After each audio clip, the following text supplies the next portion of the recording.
এমন যে কোনো ধরনের ডিসি 12 ভোল্ট মোটরকে এই রেগুলেটর দ্বারা স্পিড কন্ট্রোল কম বেশি করা সম্ভব। এই রেগুলেটরে রয়েছে 3টি তার, লাল, কালো এবং নীল, এবং পেছনে রয়েছে ডায়াগ্রাম। একটি 12 ভোল্টের ব্যাটারি, একটি মোটর ও একটি রেগুলেটর নিলাম। রেগুলেটরের লাল তার মোটরের লাল তারের সাথে সংযোগ করি।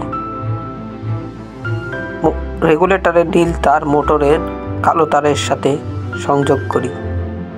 বাকি কালো তার রেগুলেটরের ব্যাটারির কালো তারের সাথে সংযোগ করি।